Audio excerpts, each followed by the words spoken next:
श्री कृष्णा श्री कृष्णा श्री कृष्णा श्री कृष्णा। गुरुर्ब्रह्मा गुरुर्विष्णु गुरुर्देवो महेश्वरः गुरु साक्षात् परं ब्रह्म तस्मै श्री गुरवे नमः। तस्मै श्री गुरवे नमः।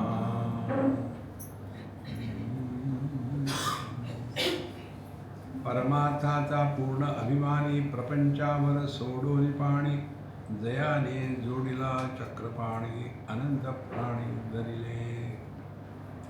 ये हुआ शिरडी साई बाबा का वर्णन कि क्या है ये।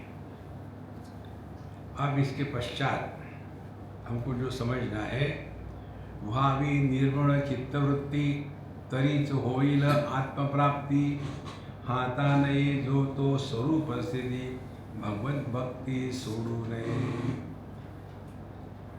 जो विषय हमारे मन में होता है उस विषय के अनुसार हमारे मन की स्थिति होती है।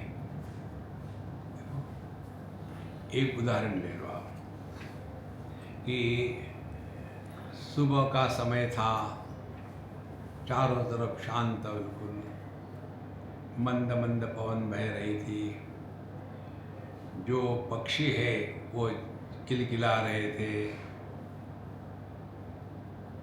सुगंध थी फूलों की चारों तरफ, सूर्य की किरणें धीरे धीरे प्रकट हो रही थी।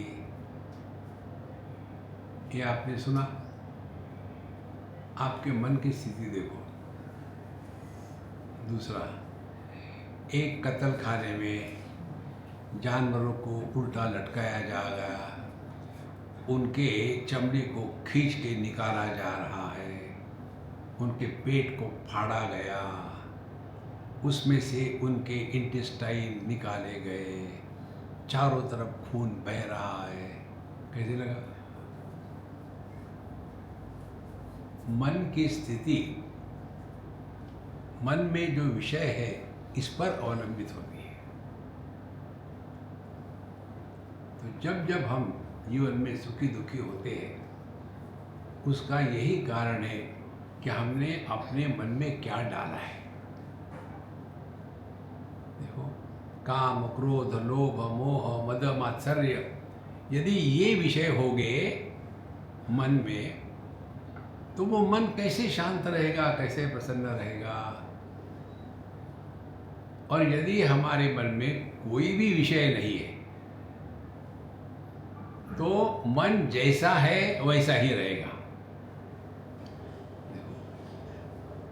इसीलिए वह भी निर्मल चित्तवृत्ति, चित्तवृत्ति को निर्मल बनाना का तात्पर्य क्या है? देखो, मन में जब विषय प्रवेश करता है, कैसे प्रवेश करता है? जैसे पैर में काटा गया, ऐसा प्रवेश करता है, इससे भी ज़्यादा। देखो, जब पैर में काटा चला जाता है और धीरे धीरे हमने उस पर ध्यान नहीं दिया तो वहाँ हमारे पैर की टिश्यू जो है वो रिएक्शन करना शुरू करते हैं, फिर वहाँ दर्द होता है और फिर वहाँ सूजन आती है, फिर वो लाल लाल सा होता है और टच करो तो बहुत दर्द होता है। और फिर भी यदि ध्यान नहीं दिया तो उसमें कीड़े जाकर के वहाँ पस बनने लग जाता है और जब उसमें पस बनता है तो वहाँ दुर्गंध आनी शुरू हो जाती है। कारण क्या है? बाहर के विषय ने पैर में प्रवेश किया। कितनी सिंपल बात है, इसमें कुछ विशेष बात हमने आपको नहीं बताई, सबको मालूम है। तो यदि हमको अपने पैर में जो पस हो गया है, फोड़ा हो गया है, उसको ठीक करना है तो करना क्या पड़ेगा? जिस कारण से वो पैदा हुआ उस कारण को निकाल दो।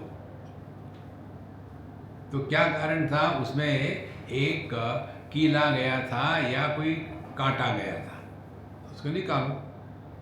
निकालने के बाद अब आपको कुछ नहीं करना। Nature cures herself. प्रकृति अपने आप की विकृति स्वयं ही शांत करती है। अब ये सिद्धांत अपने मन में लगा लो। मन में एक ऐसा विषय प्रवेश करता है, जैसा कांटा पैर में गया, नहीं जी, फिर कैसा प्रवेश करता है? मन में विषय, वस्तु, व्यक्ति, देश, काल, परिस्थिति प्रवेश करते हैं जब हम किसी को महत्व देते हैं। तब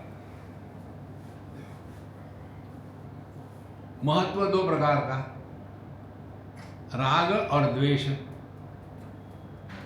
जिसके प्रति राग होगा वो हमारे मन में प्रवेश करेगा, तो वहां भी एक वृत्ति का जन्म होगा, एक फोड़ा होगा। There will be an abscess. और यदि प्रवेश की हुई वस्तु या व्यक्ति जिसके प्रति द्वेष होगा, तो वहां भी वही होगा। माने जब वस्तु हमारे मन में प्रवेश करती है तो कैसे प्रवेश करती है? राग द्वेष के माध्यम से। देखो, आप सबने मुझ में प्रवेश किया है तो मैं तो फट जाऊंगा ना। तो कैसे प्रवेश करते हैं? हम किसी के प्रति राग रखते, किसी के प्रति द्वेष रखते हैं। तो करें क्या? उदासीन वदासीनम असक्तम तेषु कर्मसु। ना कहूं से दोस्ती, ना कहूं से बैर। सबके साथ सहजता से समान रूप से जीना, वस्तु हो या व्यक्ति हो, देश हो या काल हो, कुछ भी हो, सबके प्रति समान भाव रखना, यही अपने अंतःकरण को शुद्ध करने की एकमात्र प्रक्रिया है। और फिर ये होता नहीं तो क्या करें? तो इसलिए कि वो जो कांटा है बहुत अंदर गया है, तो फिर ऑपरेशन करो। ऑपरेशन सिंदूर करो ऑपरेशन। तो उसको निकालना पड़ेगा। और इसी प्रकार से जिस वस्तु, व्यक्ति, देश, काल, परिस्थिति इनके कारण हम परेशान होते हैं, उनको अपने मन से हटा देना, यही अध्यात्म है। इसके लिए दूसरा कोई उपाय नहीं। तो क्या करें?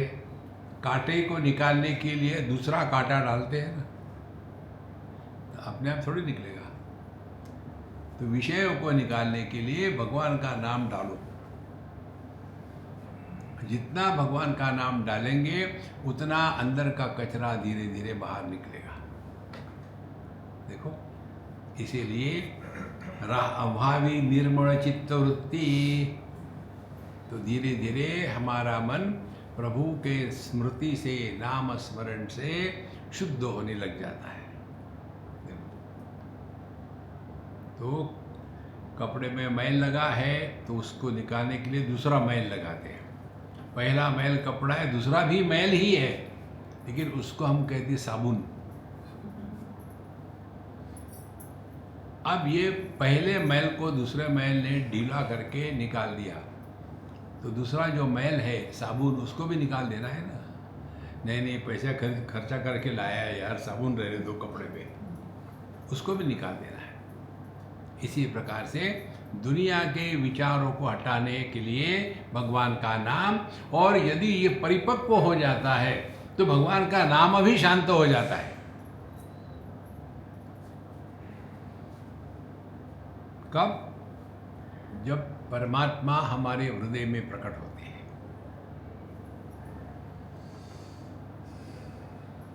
परमात्मा प्रकट हो गए माने क्या?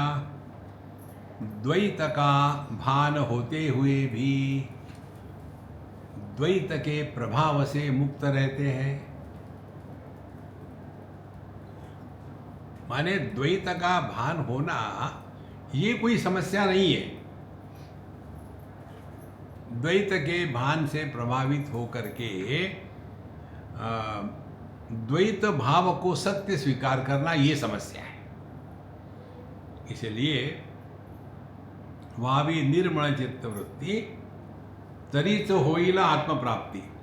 तो कैसे पता चलेगा हमको कि हमारा अंतःकरण शुद्ध हो रहा है? तो उसका एक लक्षण है कि हम शांत रहेंगे, मन में ये बोलूँ वो बोलूँ, ऐसा करूँ वैसा करूँ, ये विचारों को आने की जो फ्रीक्वेंसी थी वो फ्रीक्वेंसी कम हो जाएगी। फिर आपको सहज शांति में आनंद आएगा। लेकिन इसका अर्थ ऐसा नहीं कहीं नॉइस हो रहा तो डिस्टर्ब हो गया, नहीं। तो तरीच भावी होईल आत्मप्राप्ती, हाता नये तो जी स्वरूप स्थिति भगवत भक्ति सोडू नये।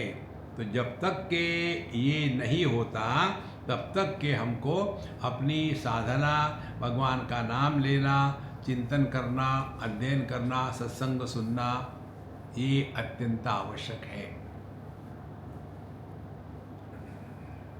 शरीर को ठीक रखने के लिए, शक्ति के लिए खाना आवश्यक है। जीवन को चलाने के लिए श्वासोश्वास आवश्यक है। और मन को परमात्मा में मिलाने के लिए भगवान का नाम आवश्यक है। यह ऑप्शनल नहीं है, आवश्यक है। इसलिए भगवत भक्ति सोडू नये।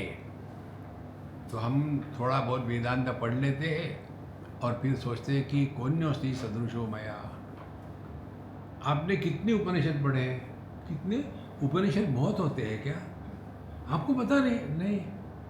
अरे भैया 108 उपनिषद तो है ही, और भी है। कौन से हमको नहीं मालूम। देखो, एक ने भगवान रमण महर्षि को यही प्रश्न पूछा था कि सेल्फ रियलाइजेशन होने के लिए कितने उपनिषदों का अध्ययन आवश्यक है। देखो, पेट भरने के लिए कितने लड्डू खाना आवश्यक है। डिपेंड्स कौन खा रहा है। देखो, तो भगवान रमण महर्षि ने कहा कि तुम शेविंग करते हो क्या? हर एक प्रश्न पूछने वाले को लगता है कि बाबा जी को समझ में नहीं आया। उसने कहा कि नहीं, मैं ये प्रश्न पूछ रहा था कि कितने उपनिषदों का अध्ययन आवश्यक है सेल्फ रियलाइजेशन होने के लिए।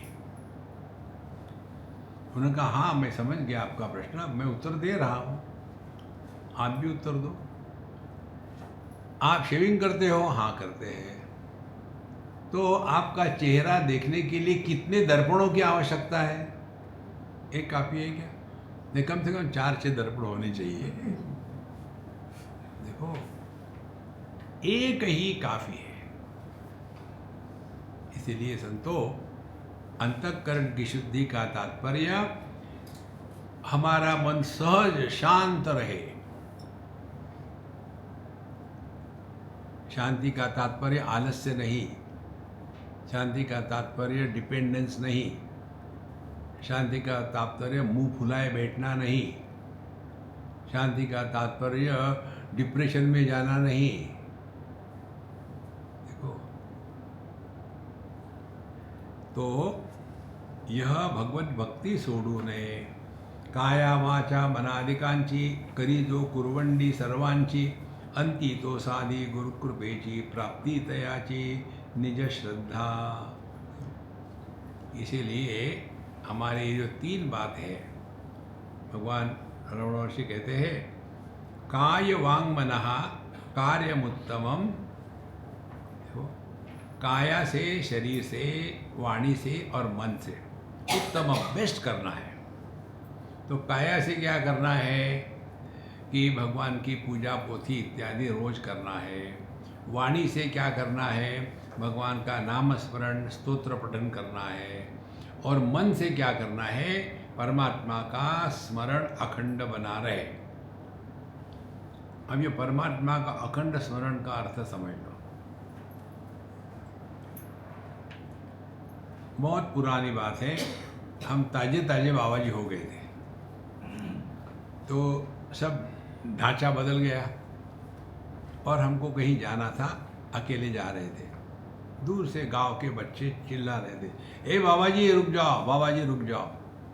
हम तो आगे जा रहे हैं, वो दौड़ भाग के आए, रोका।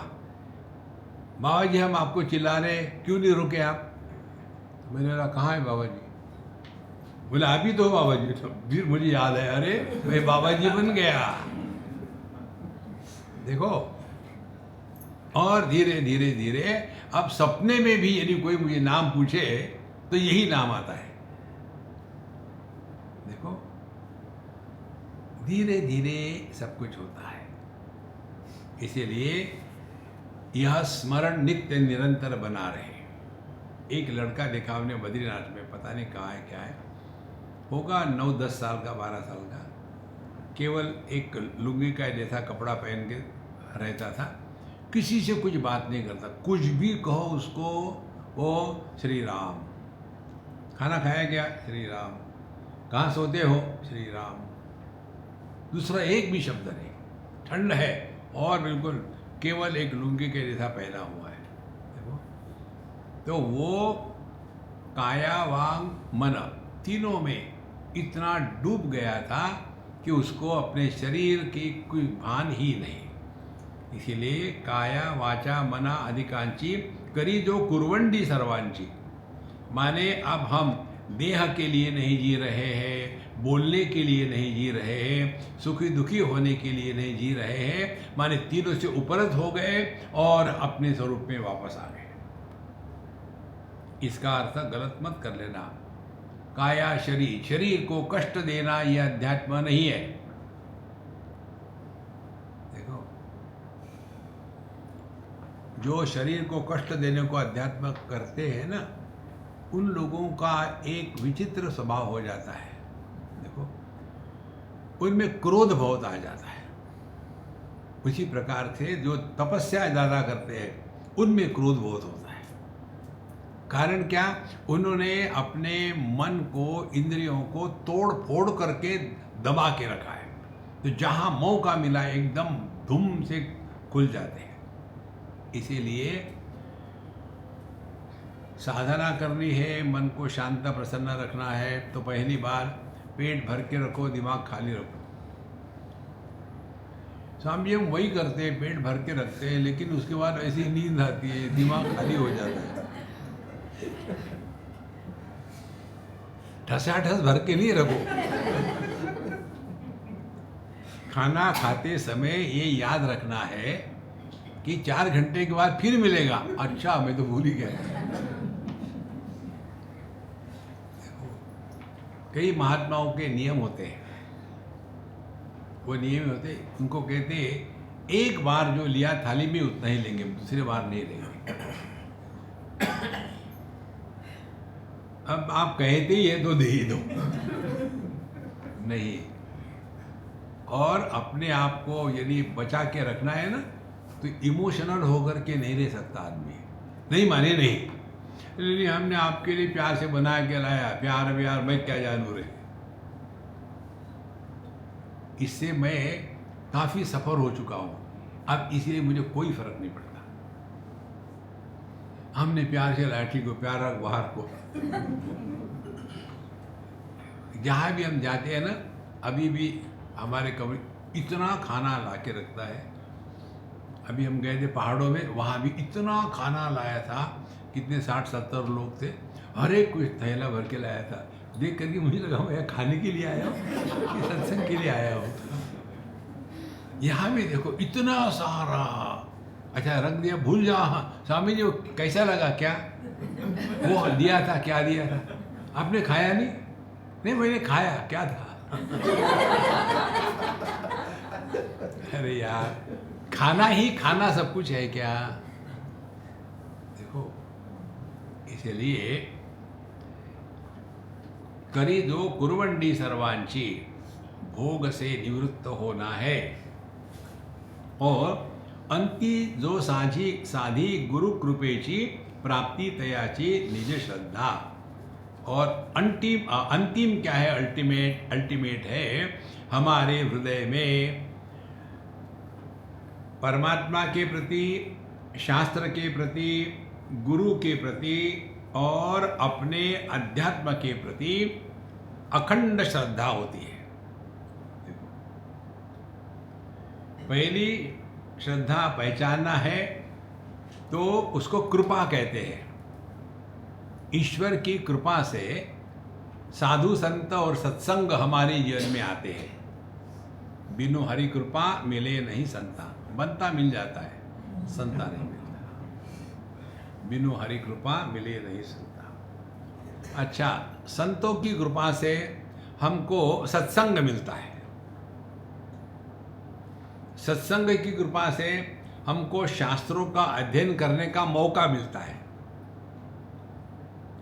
शास्त्र कृपा से हमारी गलत धारणाओं को हटा करके नई धारणाओं का निर्माण नहीं होता। यहाँ वेदांत और अन्य विषयों में फर्क है। बाकी जगह में पहली धारणा को हटा करके दूसरी धारणा बनाते हैं। पहले मैं भोगी था, अब मैं योगी हूँ। पहले मैं मांस खाता था, अब मैं घास खाता हूँ। पहले मैंने शादी की थी, अब मैं डाइवोर्स करता हूँ। अलग हो गए। देखो, फिर और साधना करेंगे तो फिर मैंने फिर शादी कर ली। देखो महाराज, गलत धारणाओं को हटा करके नई धारणाओं का निर्माण नहीं करना, यह है अध्यात्म। देखो, इसीलिए गुरु कृपा, शास्त्र कृपा, ईश्वर कृपा इस तो होती ही रहती है।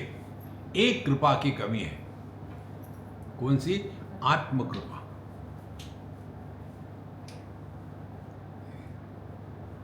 Somebody can give you food, but you have to eat. Is there any way through some tube?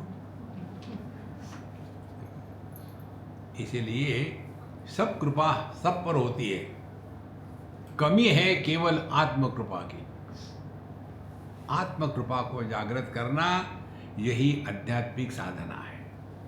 नहीं तो हमको कोई मदद नहीं करेगा। इसी को लेकर के हम कहते हैं गुरु को बाहर मत लटकाओ। जब हम अपने जीवन के हर एक अनुभूति से सीखना, यह अध्यात्म है, ये हमने स्वीकार किया तो समझ लेना आत्म कृपा हो गई। ईश्वर की कृपा हो गई कैसे पता चलता है? देखो, हमको कितने लोग मिलते हैं हर जगह में।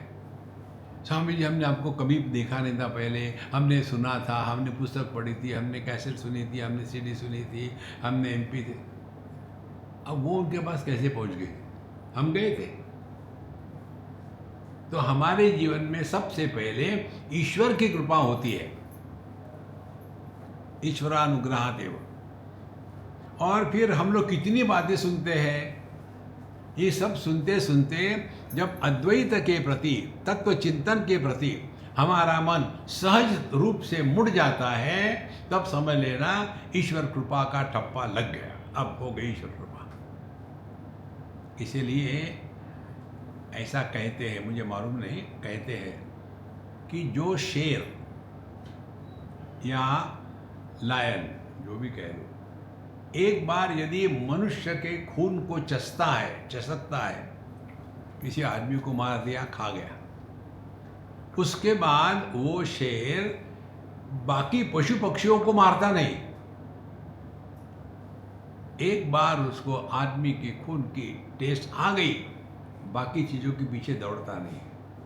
इसी प्रकार से जिसको अद्वैत वेदांत की एक बार चसक लग गई, बाकी किसी भी वस्तु में उसका आकर्षण नहीं होगा, रहेगा सबके साथ। क्योंकि वेदांत क्या है? किसी का विरोधी नहीं है। देखो, योगी हो गए तो भोग के विरोधी है। देखो, राम के भगत हो गए तो शिव जी के विरोधी है, कुंडली वाले हो गए तो पामिस्ट्री के विरोधी है। इसीलिए जैसे आकाश किसी का विरोध नहीं करता, सबका समर्थन करता है। हमको एक बार यूएसए में पूछा था कि स्वामी जी आप ये जन्म पत्रिका ग्रह 12 ग्रहों में भिन्न भिन्न ग्रह होते हैं, इस पर आपका क्या कहना है? और पूछने वाले retired general of Indian army, now settled in America. या अमेरिका में जाके सेटल होने वाले जो होते हैं ना, उनको यही लगता है ये अच्छा है, you are a third class citizen there. देखो, लेकिन एक बार आदमी को भिखारी जैसे रहने की आदत हो गई ना, तो राजा बन के नहीं रह सकता। दरिद्री होते वो वहां जाते हैं, आप भी जाते हैं। प्रारब्ध, जब मेरा प्रारब्ध आता है ना तब मैं बाहर जाता हूँ, नहीं तो फिर वापस। नहीं तो आज तक 1000 बार गया मैं, वहीं सेटल नहीं हो जाता। You don't feel that you belong to that place. जितने भी बाहर देश के रहने वाले हैं ना, सबकी एक ही कहानी है। ये कहानी मैंने सीखी एक बच्चे से। न्यू कैसल, ऑस्ट्रेलिया का एक लड़का था, अभी तो वो बड़ा हो गया, डॉक्टर हो गया, शादी वादी हो गई। उसको पूछा था मैंने, यार तुम कभी जाते हो कि इंडिया में? जाते हैं। हम बताओ कुछ नई बात। बोले क्या नई बात बताना है? वहाँ जाते हैं तो ऑस्ट्रेलिया की बात करते हैं, यहाँ आते हैं तो इंडिया की बात करते हैं। अरे बेवकूफ, माने जहाँ हम है वहाँ नहीं रहते। देखो, जैसे हमको शांति सुख मिलता है जब सोते हैं तब, क्योंकि हम घर आ गए, फिर बाहर दौड़ना शुरू कर दिया, यहाँ जाना वहाँ। इसलिए प्राप्ति तयाची निज श्रद्धा, तो अपनी श्रद्धा यही है कि हम अकेले नहीं, हमारे गुरु महाराज, हमारे भगवान नित्य हमारे साथ रहते हैं। इसीलिए श्रद्धावान लभते ज्ञानम, विश्वाचे सत्यत्व महाभ्रम, हेची ज्ञानावरणतम, निरसूदि जावे लागे प्रथम, प्रज्ञान ब्रह्म प्रकटेतई। विश्वाचे सत्यत्व महाभ्रम, जगत को हम सत्य मानते हैं, इससे बड़ी बेवकूफ़ी कुछ भी नहीं। तो सभी लोग मानते, सभी बेवकूफ़ है क्या? देखो ध्यान से सुनना, सत्य के प्रतिष्ठा के लिए लॉ ऑफ मेजॉरिटी नहीं होता। सत्य की निष्ठा मेजॉरिटी के ओपिनियन पर नहीं होती। मेजॉरिटी किसकी होती है? फूल्स। डेमोक्रेसी क्या है? Rule of majority. Therefore what is democracy? Rule of the fools on the wise.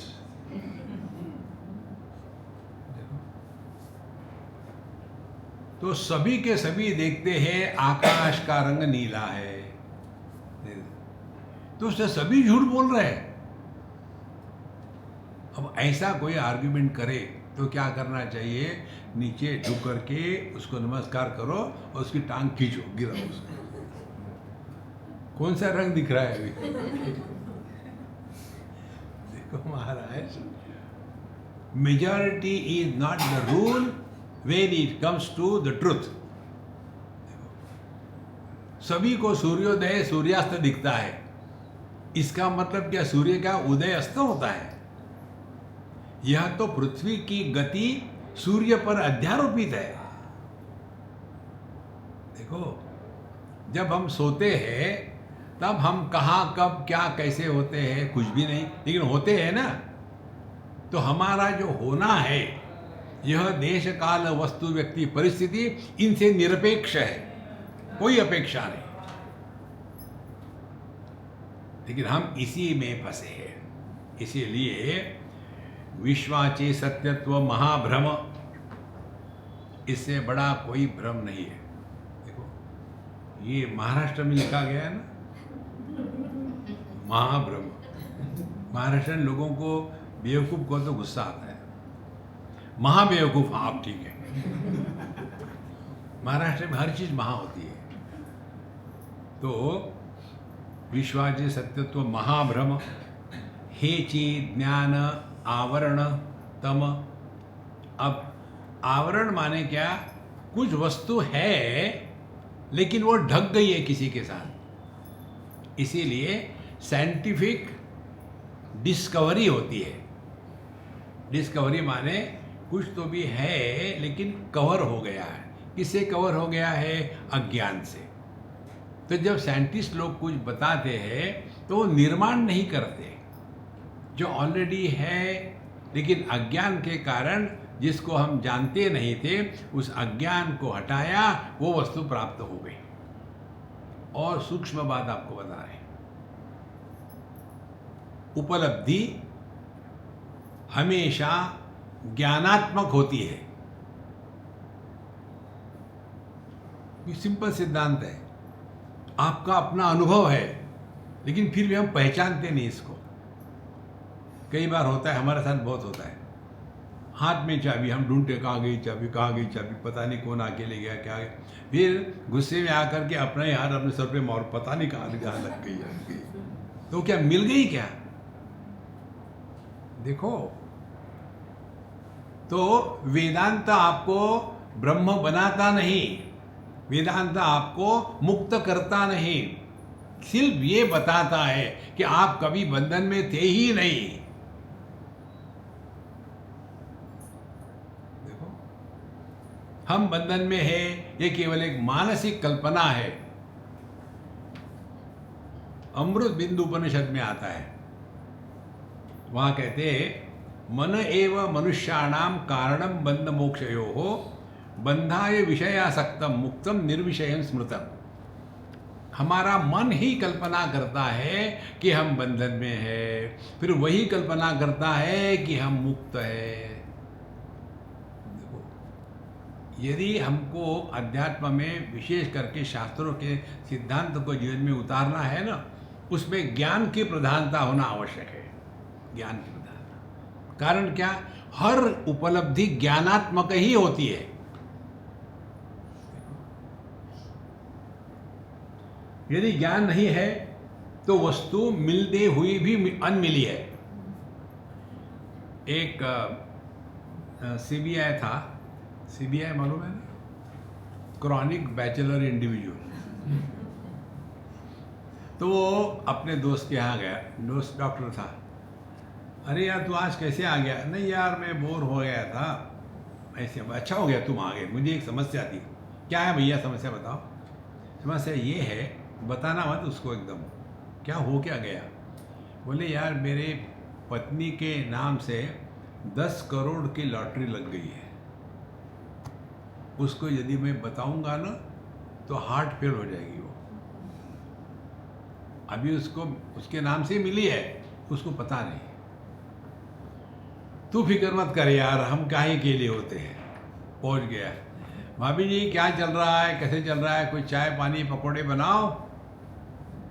हाँ हाँ हूँ करके बातें शुरू हो गई। और खाते समय हाँ पकौड़े अच्छे बनाए। अच्छा मिर्ची के भी बनाए? शिमला मिर्ची है क्या? नहीं नहीं ये चेन्नई मिर्ची है।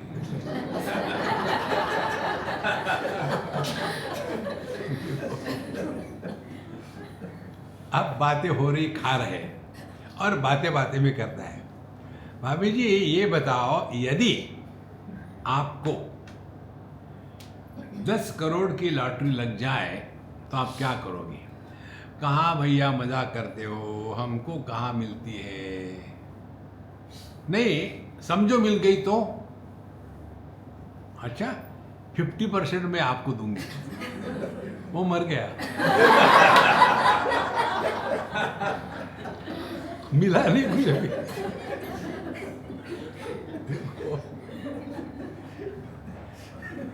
माने उपलब्धि हमेशा ज्ञानात्मक होती है, उसको मालूम नहीं था कि मिली है। वो तो सोच रही थी कि मेरे ये देवर जो है मजाक कर रहे हैं, लेकिन इसको पता था कि मिल गई है। देखो कितना सूक्ष्म फर्क है। इसीलिए अध्यात्म में हम योग्य दिशा में जा रहे हैं या नहीं, ये किसी को पूछने से आपको उत्तर नहीं मिलेगा। आप अपना देखो। Are you at peace with yourself? Are you disturbed because of anything? Are you trying to please the world?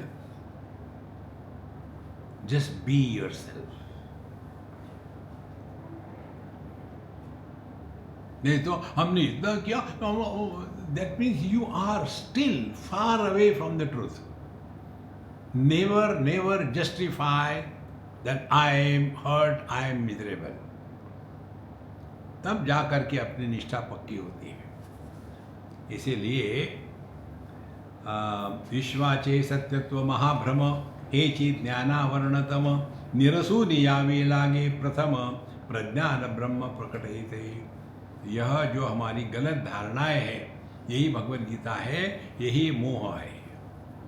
हमने अपने आप को देह माना, ये तो अगली स्थिति है। पहली स्थिति क्या है? हमने अपने आप को पिता पुत्र भाई बहन माँ बाप सास ससुर माने हैं। इसका आधार क्या है? इसका आधार देहात्म भाव है। देहात्म भाव का आधार क्या है? ज्ञान की अपूर्णता। क्या है ज्ञान की अपूर्णता? मैं देह हूँ, ये समस्या नहीं है। समस्या है यही देह मैं हूँ, अन्य देह मैं नहीं हूँ, समस्या शुरू हो जाती है। कितनी सिंपल बात है।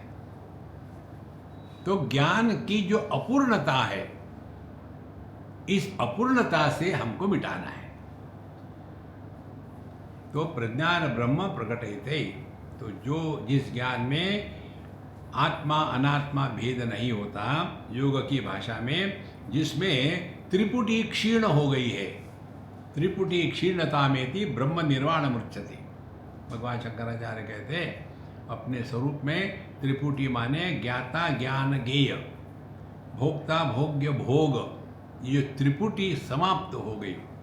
इसको समाप्त करने का तरीका हमने आपको बताया है।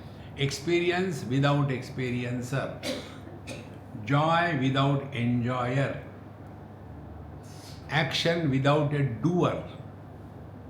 That's it. यदि इसको सिद्धांतों को ले लेंगे तो क्या होंगे? तो हमको सफलता की गर्मी नहीं चढ़ेगी और असफलता की ग्लानि नहीं होगी। धीरे धीरे धीरे यह जो मैं लगा रहता है ना हर चीज में, ये मैं हट जाएगा। प्रज्ञान ब्रह्म प्रकटयते। नामे भिन्न सागर सरिता परिरूपे एक रूपता वर्षाकारे मिळणी मिळता न उरे भिन्नता तादृश। अब इसका उदाहरण दिया उन्होंने कि जैसे नाम भिन्न है।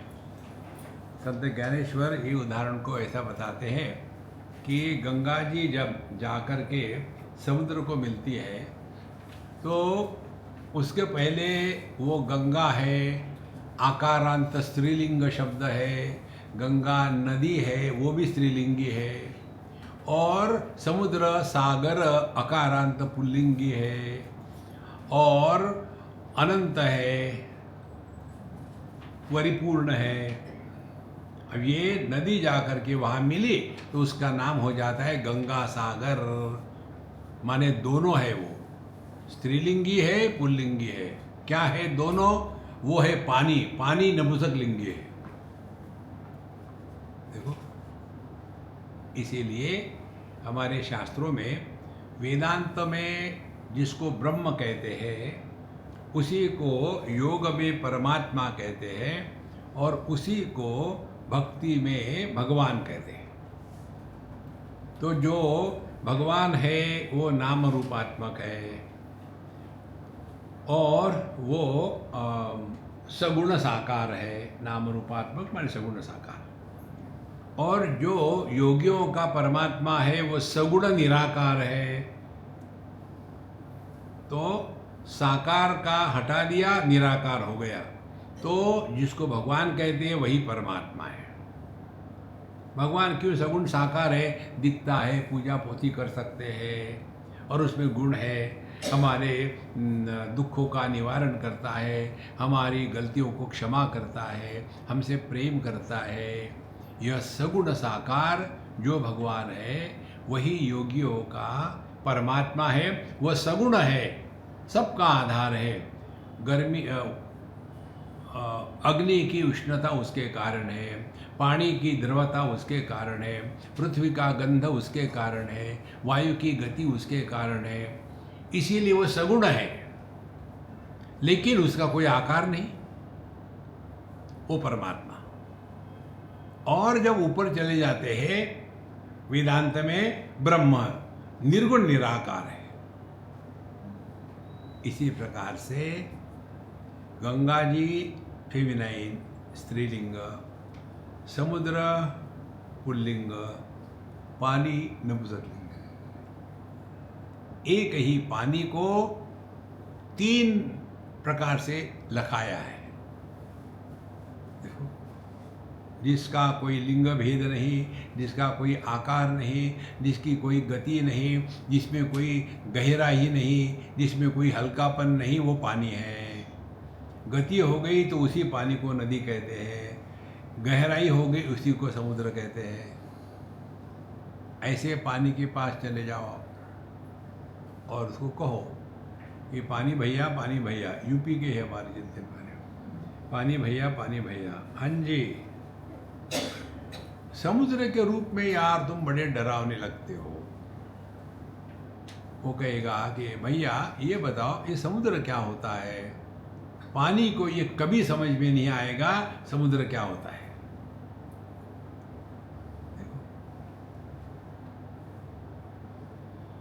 क्योंकि उसके दृष्टि से समुद्र है ही नहीं, पानी ही पानी है। उसी प्रकार से उसी पानी को कहो, लेकिन लहरों के रूप में मजा आता है। अरे यार तुम दूसरी बात कह रहे हो, ये लहर क्या होती है।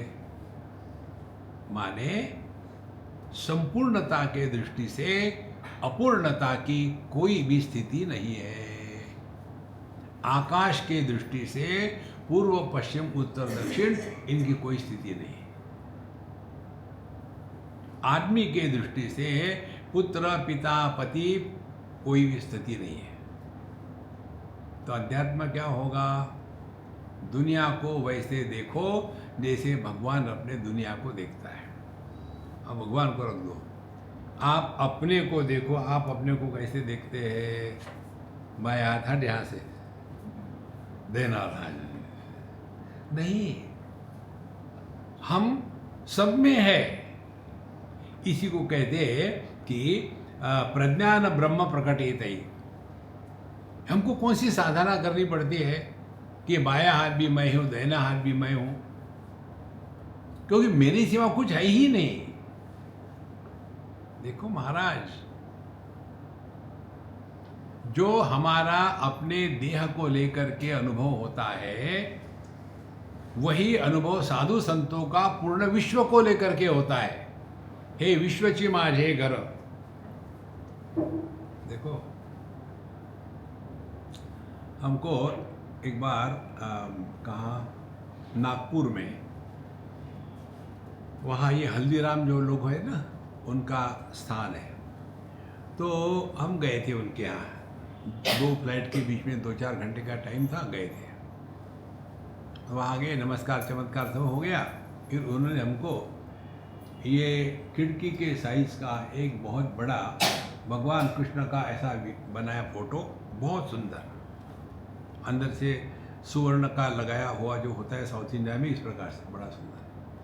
स्वामी जी आपके लिए। मैंने देखा आप बहुत बढ़िया सुंदर है। मैं देख ही रहा था, उतने में एक लड़की को उन्होंने कहा, स्वामी जी ये हमारी बहू है, हमारे छोटे बेटे की पत्नी, अभी शादी होकर के 4 महीने हो गए हमारे यहाँ आई है, आप इसको आशीर्वाद करो। हमने कहा हमने इसको पहली बार देखा। बोले हाँ स्वामी। तो अब खाली हाथ कैसे देखें, तो वही फोटो मैंने उसको दे दिया, अम्मा तुम अपने कवर में रख लेना। स्वामी जी आप उसको क्यों दे रहे हैं, या आपको दिया है? हमने कहा मुझे दिया है ना, इस पर मालिक कौन है, मैं कि आप? नहीं मैं उनको दूसरा दे दूंगी। हमने कहा लुक हियर, मुझे यदि लटकाने के लिए फोटो देना है तो लटकाने के लिए दीवार भी दे दो, दीवार नहीं मेरे पास, कहाँ लटकाऊं उसको?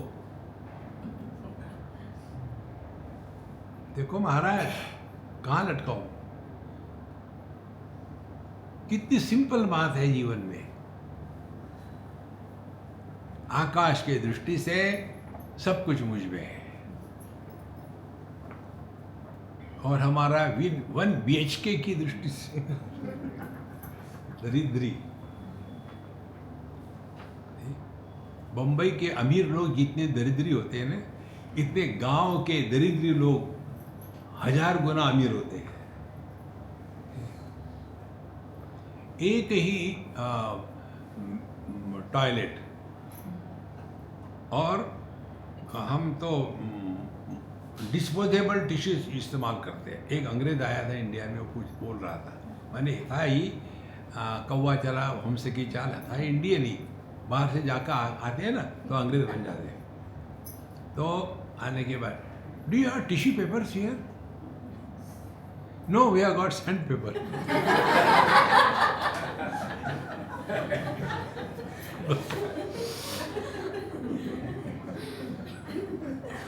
You don't dispose, we have disposable toilets. ये पूरा मकान जो है ना, पूरा खेत, ये डिस्पोजेबल टॉयलेट। जाओ, यद गत्वा न निवर्तन्ते तत्। कितने दरिद्री में लगे रहे, छोटा छोटा छोटा। Break all the boundaries, embrace everything without getting attach to anything. जैसे आकाश, किसी का तिरस्कार नहीं, कि किसी को पकड़ के नहीं रखता। यही है नामे भिन्न सरिता सागर, रूप परिरूपे एक रूपता, वर्षाकाय मेणिमेता न उरे भिन्नता तादृश।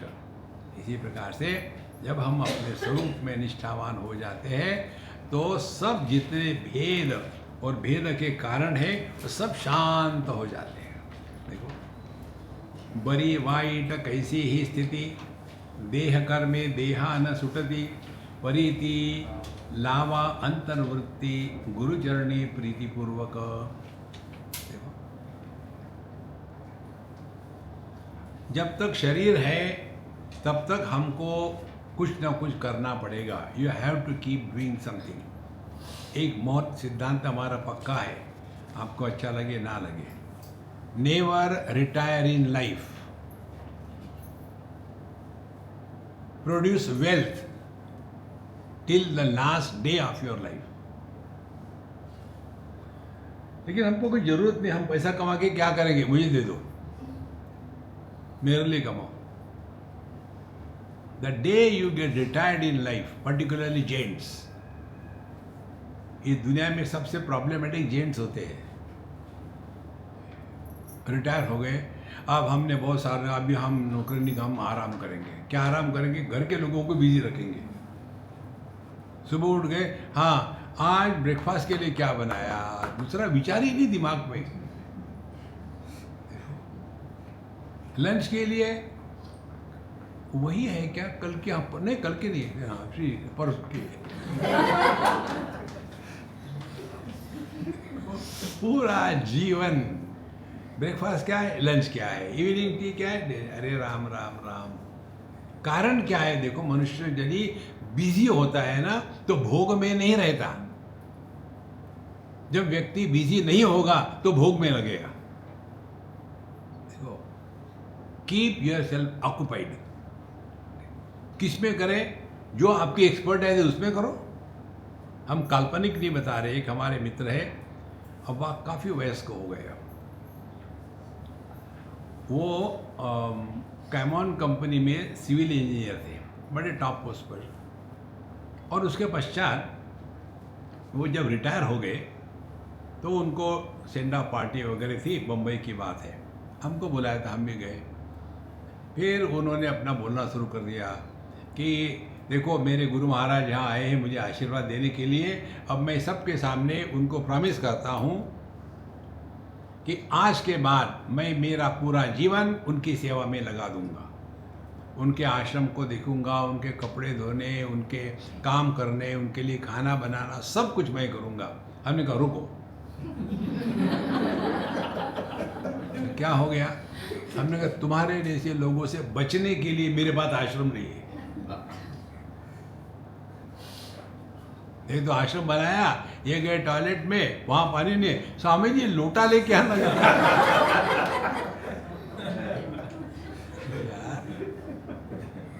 मुझे चौकीदारी नहीं करनी। देखो तो फिर मैं क्या करूं? हाँ, मैंने इसका उत्तर देता हूं मैं। फिर तुम्हारी जो एक्सपर्टाइज है उसी में काम करते रहो, लेकिन पहले तुमने अपने लिए किया था, अब तुम मेरी सेवा करना चाहते हो, मेरे लिए करो। I appoint you in the same field for another 3, 4, 5 years, do that. लेकिन स्वामी जी मुझे जॉब मिलेगा, आपको अप्लाई करो, कहीं ना कहीं मिलेगा, जल्दी मिल जाएगा। उनको मिडिल ईस्ट में जॉब मिला, वहाँ तो हमेशा कंस्ट्रक्शन चलते रहता है। ज्वाइन हो गए और मुझे लिखते हैं, Swami ji I got the job as per your instructions, now what should I do. ऐसे कितनी तनख्वाह मिल रही है, काम की बात करो। बोले 7 lakhs। हमने कहा 3.5 lakhs I sanction for your maintenance. क्यों, पैसा तो मेरा है ना। और जो बाकी का 3.5 लाख है वो ऐसे विद्यार्थियों के एजुकेशन के लिए लगाओ कि जो इतने इंटेलिजेंट नहीं है कि उनको स्कॉलरशिप मिले, जो इतने गए बीते नहीं है कि गवर्नमेंट उनको घर में जाकर के डिग्री देवे।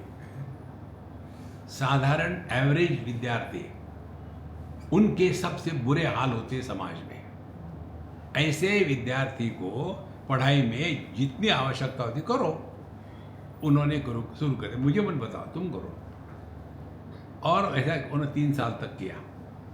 जैसे एक कली का सुंदर फूल हो जाता है, वैसे उनका व्यक्तित्व खुल गया। इतना सुंदर हो गया कि मन शांत प्रसन्न। वो हमारे लेक्चर कंडक्ट करते थे बेंगलोर में, वहाँ से आने के बाद। और बाकी समय उन्होंने चारों वेदों को तमिल भाषा में ट्रांसलेट किया। संस्कृत पढ़ी, उसका अंग्रेजी व्याकरण टीचर के पास जाकर के उसका तमिल में ट्रांसलेशन किया। और स्वामी जी मुझे मरने को टाइम नहीं है, अभी ये हो गया, ये वो करना है, वो करना है, वो करना है। वो नहीं करेंगे तो हाँ स्वामी जी मेरी जो बहू है ना वो शादी करना चाहती है। क्यों, एक कम है क्या? नहीं, वो उसको छोड़ करके दूसरे से शादी करना चाहती है। अरे जिंदगी में वही करोगे क्या? ये क्यों होता है? Because you are not busy. Keep learn anything. ये तो मैंने उदाहरण दिया, आप कुछ भी पढ़ो, learn. When you keep learning, the child in you doesn't die. Keep the child in you alive. देखो क्या है चाइल्ड हम सब में? The urge to learn. देखो, और जब कोई बात आप सीखते हो ना, इतनी खुशी हो जाती है। अब मैं ये सब चीज़ें सीखता हूँ ना, आई एम वेरी हैप्पी। पहले इतना मोटा कैमरा होता था, फिर ये हो गया, फिर ऐसा, फिर यार ये इसमें इतना दूसरा कुछ होता नहीं क्या? फिर वो दूसरी सीडी ये कैसेट आ गई, फिर उससे भी छोटी आ गई, फिर मतलब ये भी कट कर ऐसा करते हैं। एक हार्ड डिस्क का कैमरा आ गया, फिर उसमें कितनी कैपेसिटी होती है? 10 GB है। 10 GB घटिया है, कुछ बड़ा नहीं मिलता क्या? हाँ 100 GB का आ गया। धीरे धीरे कितनी खुशी हो रही, अब बच्चों आ गया। देखो, you can really enjoy life when you learn something new. नहीं तो जब हम छोटे थे स्वामी जी, उस समय ऐसा कपड़ा डाल करके अंदर में कीट डालते थे और कहते थे हाँ हंसो, उतने में मक्खी आती थी, ऐसा करती तो ऐसा बोलो नहीं। देखो learn something new in your life, तब आप जिंदा रहोगे। Learning is a process wherein the child in you doesn't die. बालक के मृत्यु का लक्षण क्या है? आप गंभीरानंद बन जाते हो। ऐसे जो गंभीरानंद है, स्क्रू ड्राइवर लेकर के उनके आर्म पिट में भी घुमाओ तो भी हंसेंगे नहीं, चुभ रहा है। देखो Maharaj, relax, don't retire in life. कितनी सिंपल बात है। तो बड़ी वाइट कैसी ही स्थिति, देह कर में देहा न सुटती। जहां आपने शरीर को बिजी रखना बंद कर दिया, वहां यही देह आपके लिए समस्या बन जाएगा। गाड़ी को चलती रखो, रुको मत। परिति लावा अंतर्वृत्ति। अब ये दूसरा महत्व का सिद्धांत है। हम जो भी कुछ कर रहे हैं जीवन में, हमारा ध्यान कहाँ होना चाहिए? देखो, जैसे हम प्रवचन कर रहे हैं, अब हमारा ध्यान कहाँ होना चाहिए? क्या क्या संभावना है उसको देखो। पहली संभावना है कि हमारा सत्संग सुन करके आपको क्या प्रभाव हो रहा है। और यदि मेरी ये कल्पना होगी मेरे सत्संग करने से आप लोग सुधरोगे, तो क्या फल मिलेगा? मैं जिंदगी भर फ्रस्ट्रेटेड रहूंगा, आप बदलोगे नहीं।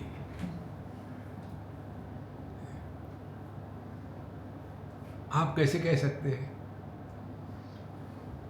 भगवान हमको नहीं बदल सका, हम आपको बदलेंगे।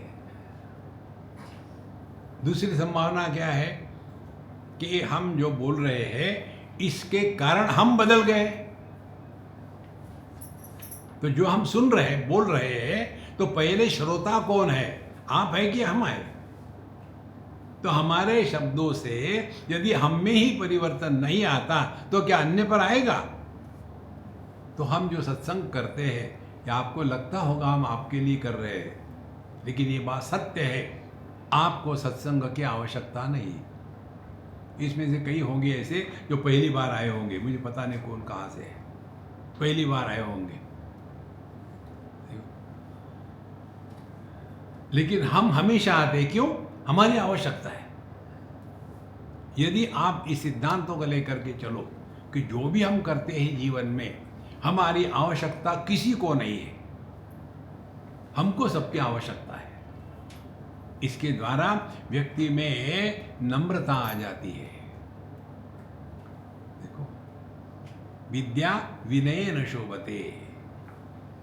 नहीं तो बड़े ज्ञानी बन करके बाबा जी बन गए, चारों तरफ से ये छाता पकड़ा हुआ है, टो टो टो टो टो, बाब इलाइजा, बाब इलाइजा, बादशाह आ रहे हैं, टन टन टन टन। देखो महाराज, एक हमारे मित्र है, अब पता नहीं कहाँ होंगे वो, ऋषिकेश में हमको मिले थे। उनका नाम है स्वामी प्रज्ञानंद, बहुत ही विद्वान, पुरानी बात है।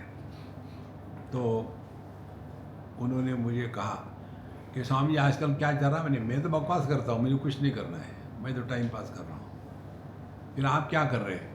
बोले स्वामी जी मैं दुविधा में हूँ। क्या दुविधा है?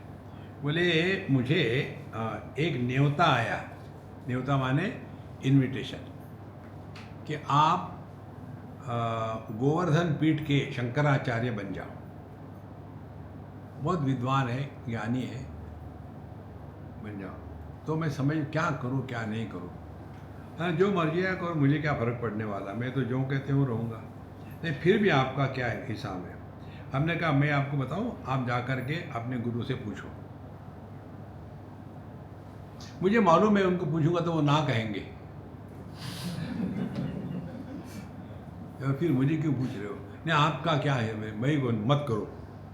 आप भी ना कहते ना, हाँ जहाँ आप कुछ बनोगे ना तो आपकी ओरिजिनलिटी, असलियत खत्म हो जाएगी। फिर वहाँ शंकराचार्य जो है बाएं को नहीं मुड़ सकते, देने को ही चलना है। शंकराचार्य जो है ना वो उनको ऐसे ही कपड़े पहनने, दूसरे नहीं पहन सकते। इतने नियम लागू हो गए। ऐसे 2-4 शंकराचार्य हम जानते हैं। आपने नाम सुना होगा स्वामी राम, जिनकी हिमालय इंस्टीट्यूट है, उनको पकड़ पकड़ करके शंकराचार्य बनाया था। और एक बार बन गए आप तो जेल चारों तरफ से, you can't go anywhere, can't do anything. चारों तरफ कुछ ना कुछ होता आपके, क्या करेंगे, पूजा करी कि नहीं, ठीक पूजा करो शंकर। एक दिन वो सबके नजर चुका के भाग गए, बोले मुझे नहीं रहना इस जेल में। देखो अध्यात्म में ये आडंबर से हमको मुक्त होना है। जो असली साधु संत होते हैं ना, वे आडंबर में नहीं रहते। देखो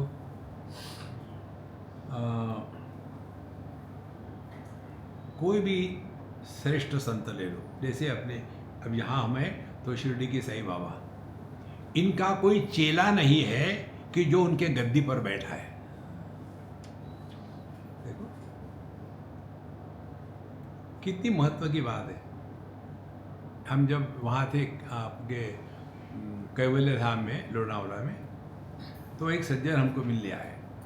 तो हम तो नहीं जानते किसी को, बोले हमको बेटा बूटा कहने लगे कि देखो बेटा, जब तुम छोटे थे ना तब से हम आपको जानते हैं, आप तो बड़े हो गए हो, लेकिन मुझे आपको कुछ बताना है। आप ना मत कहो, आपको आपकी माँ की कसम, आपको मेरे साथ चलना है 2-3 दिन के लिए। तो मैं गया उनके साथ, इधर उधर घुमाया और एक जगह ले गए। ऐसा रोड टर्न करके जाता था, वहाँ एक हनुमान जी का मंदिर था, वहाँ रुक गए। और फिर कहते हैं कि देखो ये जो महात्मा है ना बिस्तर पर लेटे हुए, इनकी कथा आपको बताता हूँ। ये इन्होंने ये आश्रम सब बनाया है। और एक बार वो बिजली का बल्ब ठीक ठाक करने के लिए ये सीढ़ी लगा करके ऊपर चढ़े, और ऊपर चढ़ के नीचे गिर गए, तो उनकी कमर टूट गई। अब वो गद्दे पर बैठ नहीं सकते, इसीलिए लेटे रहते हैं। तो अब उनकी इच्छा है कि किसी को अपने गद्दे पर बैठाए, इसीलिए मैं आपको यहाँ ले आया हूँ, आप इनके गद्दे पर बैठो। हमने कहा वो सो रहे, मैं बैठूं मैं भी सोऊंगा। देखो गद्दे बैठने के लिए नहीं हो तो सोने के लिए होते। इनके गद्दी पर आप बैठ जाओ। तो आप ना कह रहे, हमने कहा मैंने प्यार से ना कहा है, आपने मेरा नरसिंहराव गारू रूप नहीं देखा। देखो संतो, फंसो मत कहीं, फंसो मत कहीं, नहीं तो हम बर्बाद हो जाएंगे दुनिया में। एक आपके कहाँ का स्थान है, देहरादून होगा 90s का। एक लड़की हमारा इंटरव्यू लेने के लिए आई, किसी न्यूज़पेपर की होगी। बोले मुझे बताया है आपका इंटरव्यू लेकर के आपको हमको यहाँ पब्लिश करना है आपके सत्संग के लिए। तो कागज़ पकड़ा दिया, मैंने बोला मुझे रखो अपने पास। बोले फिर आप तैयार है? मैंने तुम तैयार हो क्या? बोले हाँ, शुरू हो जाओ। अब शुरू हो गई। अब प्रश्न उत्तर दे दिए, इतनी फ्रस्ट्रेट हो गई वो। फिर कहती है अभी आखिरी प्रश्न का उत्तर ठीक से देना। अभी तक कि जैसा वो चाहते हैं वैसा चाहते हैं ना, हम वैसा नहीं बोलेंगे। फिर कहती है जब आप इस जगत से चले जाओगे तो अपने फुटप्रिंट्स इस दुनिया में कैसे छोड़ के जाओगे, ये प्रश्न। हमने कहा पहली बात सुनो, तुम मेरे फुटप्रिंट देखने के लिए जिंदा नहीं रहोगी, मेरे पहले तुम मरने वाली हो।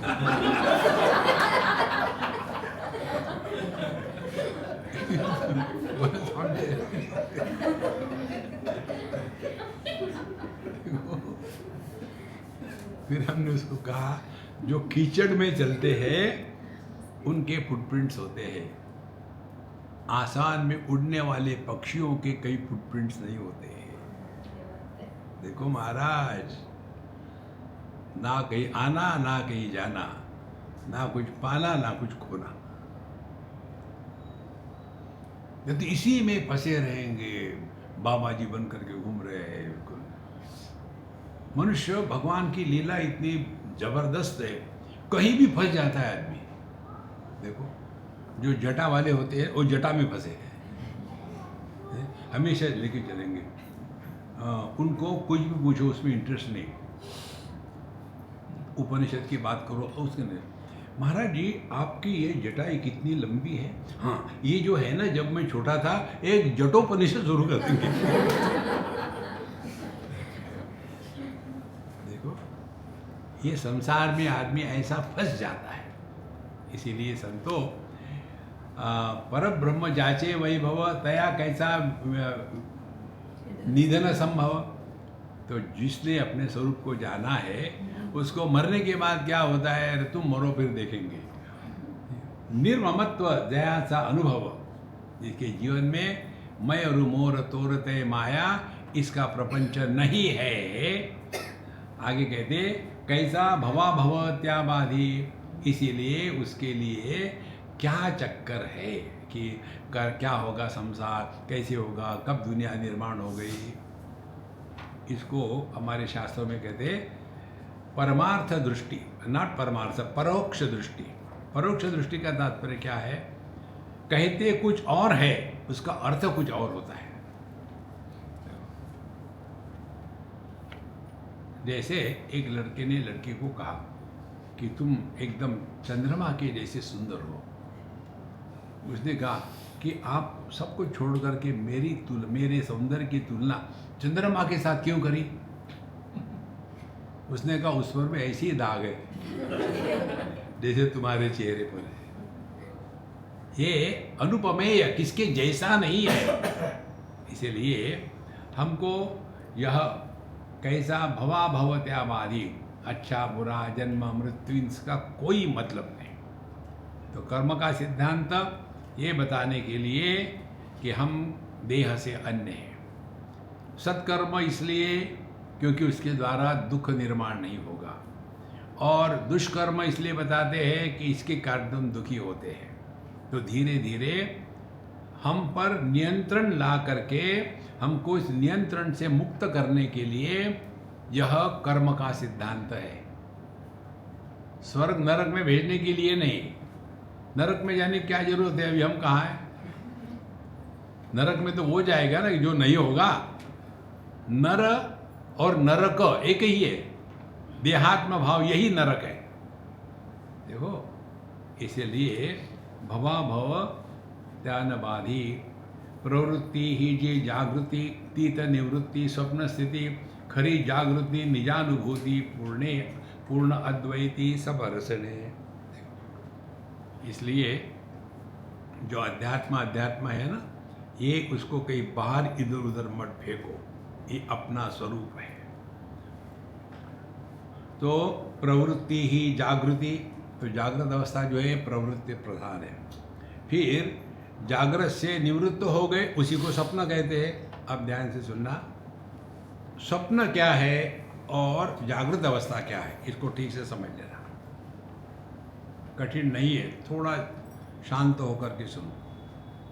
ये हमको कहाँ मिला ये भी हम बताएंगे आपको। हम लंदन में थे, जा रहे थे, किसी कारण से किसी अंग्रेज़ के यहाँ रुकना पड़ा। हमारे मित्र, उनके माँ ने कहा कि अभी यहीं रुक जाओ रात भर, कहाँ जा रहे हो, तो हम वहीं रुक गए। बढ़िया बिस्तर हमारा, कॉट सब क्लीन नीट, एवरीथिंग परफेक्ट। अच्छे सुंदर घर देखने हो तो अंग्रेज़ों के देखो, क्लीन होते हैं, अपने हिंदुस्तानियों के जैसे नहीं। कहीं भी हाथ डालो कचरा ही आएगा, ब्रह्म के जैसा। तो मैं लेट गया, वहाँ एक दो पुस्तकें रखी थी, एक दो देखी, रख दी, और फिर स्विच ऑफ करना है तो मुझे लाइट दिख नहीं रहा था, स्विच कहाँ है, उठना पड़ा फिर। और जब मैं देखा तो लाइट तो एकदम आंखों के अंदर गया, इतना ब्राइट था। स्विच ऑफ कर दिया और फिर लेट गया। लेट गया, आंखें बंद करी तो जो लाइट था वो अभी भी दिख रहा। फिर आंखें खोली तो स्ट्रीट लाइट दिख रहे थे। फिर आंखें बंद करी, फिर वो लाइट दिख रहा था। फिर आंखें खोली, स्ट्रीट लाइट दिख रहे थे। यूरेका! जो जागृत को अनुभव करता है इंद्रियों के माध्यम से, और जो स्वप्न का अनुभव करता है इंद्रियों के अभाव में, वो एक ही है, वो दो नहीं है।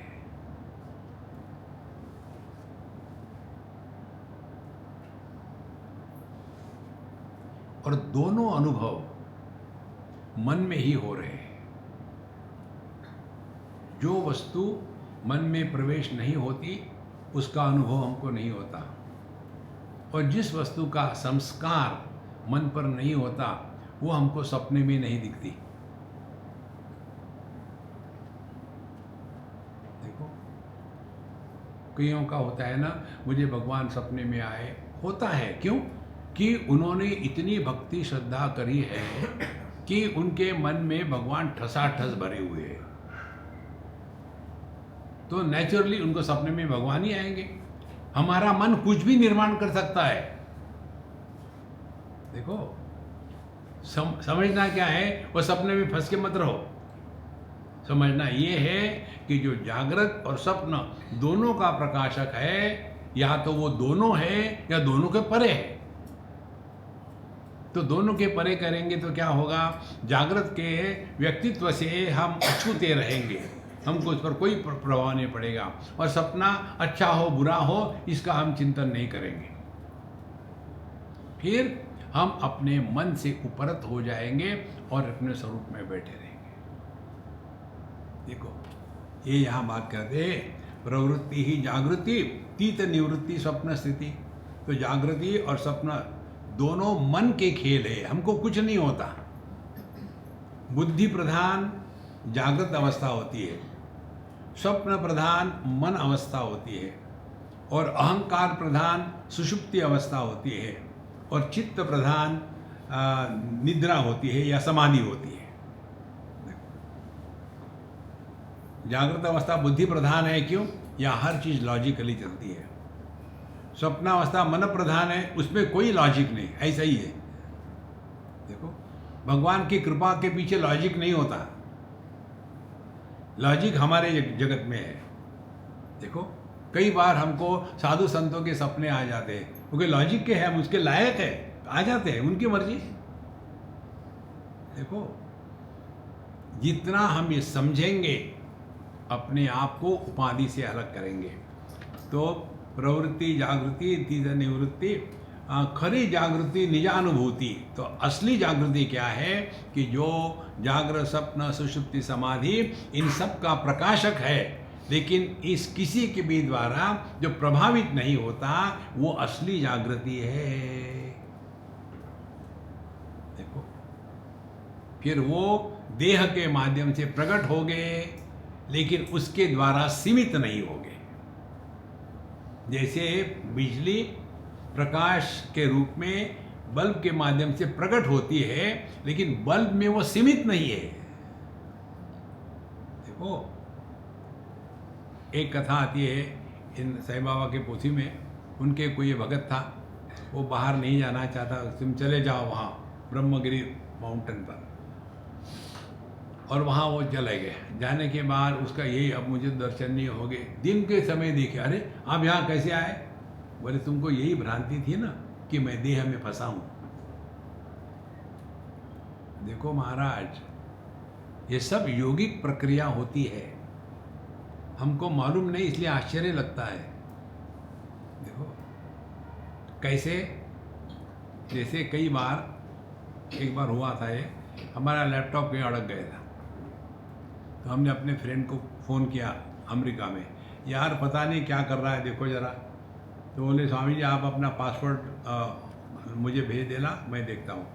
उसने मेरे कंप्यूटर में घुसा अमेरिका से, कुछ जो करना था कर लिया, अब ठीक हो गया है। तो मेरे लिए, तुम अमेरिका में रह करके मेरे पास लैपटॉप में कैसे घुसे यार?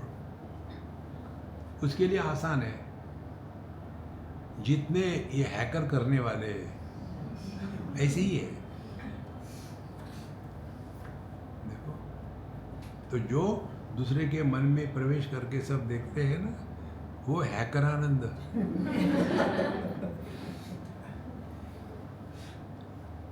अपने मन के विचारों से हम परेशान हैं, दूसरे के विचार सुन के और परेशान हो रहे हैं। ये इसको कहते हैं ज्ञानेश्वर महाराज के शब्दों में, ये अध्यात्म में प्रतिबंध है, ऑब्स्टेकल्स है।